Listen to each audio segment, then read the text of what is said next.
je mu ga ƙara zo a hankali kai yiwa abokina ya kai me ya faru kuma kai da sweet love ya ni da mintin ne na ga ka san menene yanzu da tukunna abun ne ya tafi ina bai tafi ba gashi nan ciki ya ciwo yake a hankali tsaya da ka tsaya dakata ba ki ga jini ba ki ga komai ba wai ba abin da kika gani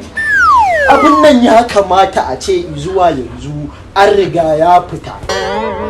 ya je ina tun yaushe yake miki aka tun ranar da ka bani maganin da kullum a haka nake kwa shine kuma ba ki dawo ba sai yanzu kai damina wai shi ya baki magani kai haka kuma ya zai kuma a ce haba aboki yau na fara harkar nan mata nawa na ba wannan cikin nata da bai wuce wata uku ba ko wata tare da kwana 99 akwai maganin da zan ba ta na tabbatar ciki ma ya kai wata ɗaya ne to ba gashi ka bari yayi wata uku ba to gaskiya da sakel yanzu jini ba ki ga dan wani jini ba ko wani abu ni dai na san na kawo mata sun kai 18 ko 19 a nan ka ba su magani anya kai ka ba da maganin nan ma to ni ma abun ya ban mamaki kuma tsaya ni damuwa ta ma kan tsaya yanzu da mata 10 nawa yawanci aikana ake yi ai ana ka alaikum salam yalla boy sannunka yawa da Allah kai ka ba wannan yarinyar magani ko ba kai ka ba wannan yarinyar ba maganin me ya faru me ya kamata to yarinya tun jiya ciki na ciwo ya ki cinya ciwon ciki kuma gudawa take guda sai na guda take yi to shi ne gaba ka hada mata magani mala wait ciki aka zubar wai kana nufin anan aka zubar mata da ciki yo kuma ga zahiri kuma ma ya ki zubewa ni babban damuwa na ma cikin ya zube kai ba zan yi shiru fanje yar mutane ta mutu ba sanu bai wa Allah ina tane yanzu abin da za a yi bai kamata a ce a tsaya ana ba ta dogon lokaci ba saboda shi sun very risk ina zuwa ganin refer na ku zuwa specialist hospital sai ku je can a duba ta subhanallahi wani specialist kuma fi sabilillah daga zuta ciki ya tura ma asibiti malam wannan abin da kake ganin rayuwar tana cikin hatsari sosai malam abun nan fa mun saba yin shi anan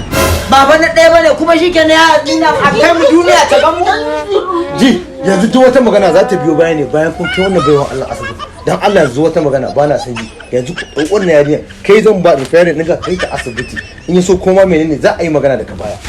yanzu dole da mun je asibiti saboda rayuwa tana cikin hatsari inna lillahi wa inna ilaihi raji'un ni wallahi har na yi da na sani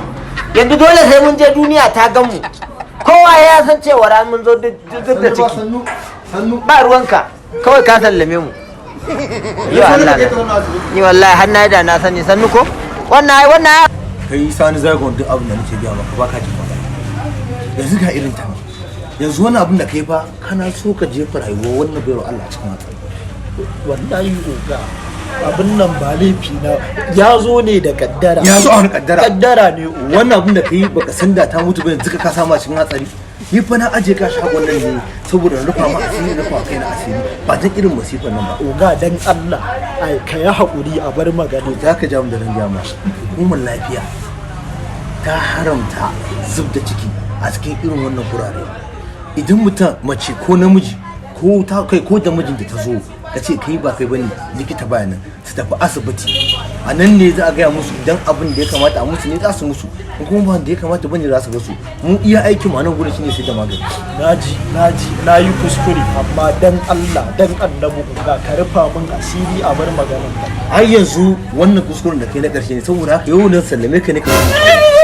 oga dan Allah ji oga dan Allah ka san Allah ya kace oga bara ka zo ni na rufa mu asiri ne ka tayar mu da hankali oga ni mara ka san Allah ba maraya ba idan waye ka a ji ka tashi what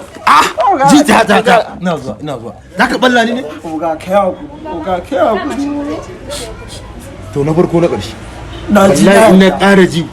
irin makamanci abu ya fara na shagon wallahi ka bar